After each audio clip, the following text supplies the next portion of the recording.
सहआरोपी आहेत त्यांना सर्वांना फाशीची शिक्षा झालीच पाहिजे अशी मागणी धनंजय देशमुख यांनी केल्याचं पाहायला मिळतं। संतोष देशमुखांचे बंधू धनंजय देशमुख आणि देशमुख कुटुंब या मोर्चामध्ये सहभागी झाले आणि त्यांनी ही मागणी केली। ज्योती मेटे बोलतात, पाहू। तुम्ही मुख्यमंत्र्यांशी याबाबत बोललात का किंवा बोलले का? नाही, लवकरच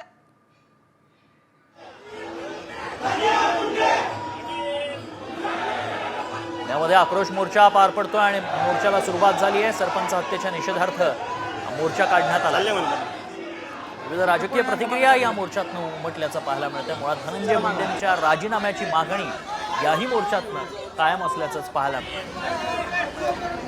पहिला मुकमोर्चा झाला होता राजकीय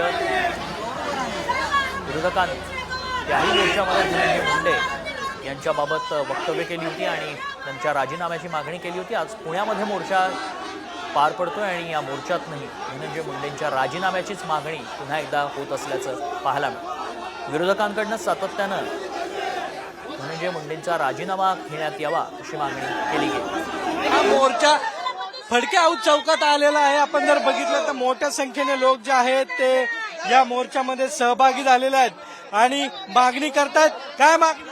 आमची मागणी आहे तो नराधम वाल्मिकांना फाशी मिळाली पाहिजे आणि त्याच्या जे काही सर्व आरोपींना कडकल्या कडक शिक्षा मिळाली पाहिजे। नाही, तपास सध्या सुरू आहे आणि मला वाटतं की या यंत्रणांना तपासाला आपण पुरेसा वेळ देखील दिला पाहिजे।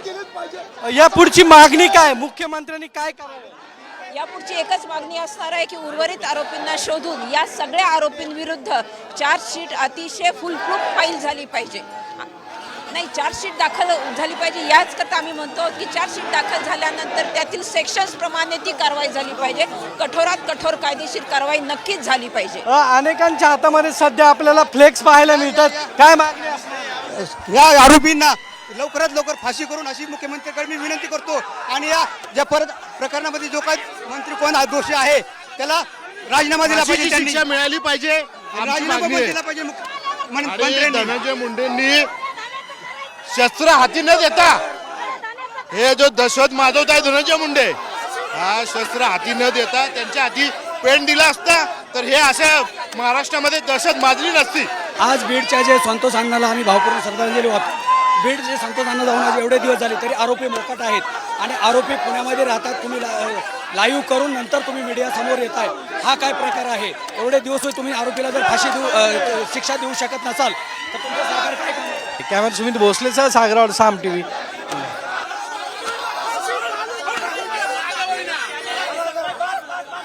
पुण्यातून आक्रोश मोर्चा आपण पाहतोय। लाल महालाच्या दिशेनं जिल्हाधिकारी कार्यालयाकडे हा मोर्चा निघालेला आहे, मार्गस्थ झालेला आहे आणि याच आक्रोश मोर्चातनं आक्रमक मागणी होताना पाहायला मिळते। धनंजय मुंडेंच्या राजीनाम्याची मागणी होताना पाहायला मिळते। तसंच सर्व आरोपींना फाशीची शिक्षा देण्यात यावी अशी मागणी होती।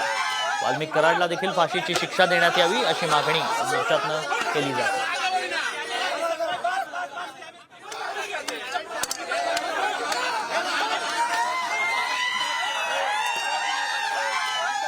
लाखोंच्या संख्येनं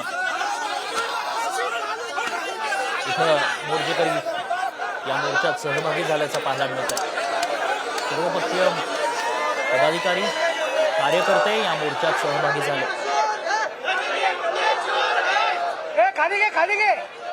सरपंच हत्येविरोधात आक्रोश मोर्चा पुण्यामध्ये पार पडतो।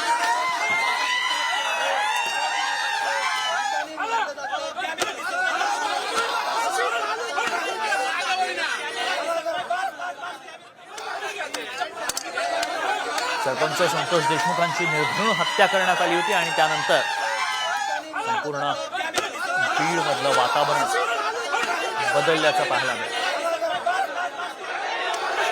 राजकारण चांगलंच तापलं या संपूर्ण प्रकरणात आणि ही थेट दृश्य आपण पाहतोय, लाईव्ह दृश्य आत्ताची आपण पाहतोय। पुण्यातली ही दृश्य आहेत, पुण्यातला आक्रोश मोर्चा आणि त्यातील उत्तम बातमी साम टीव्ही तुमच्यापर्यंत पोहोचवते।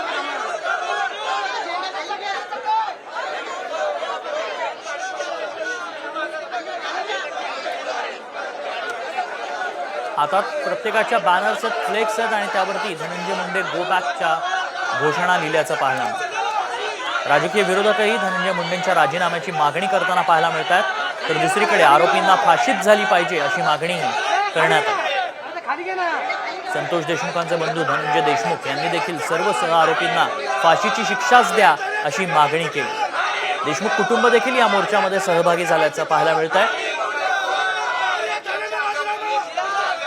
जिल्हाधिकारी कार्यालयापर्यंत हा मोर्चा जाईल आणि त्यानंतर मोर्चामध्ये सहभागी नेत्यांची भाषणं देखील पार पडणार.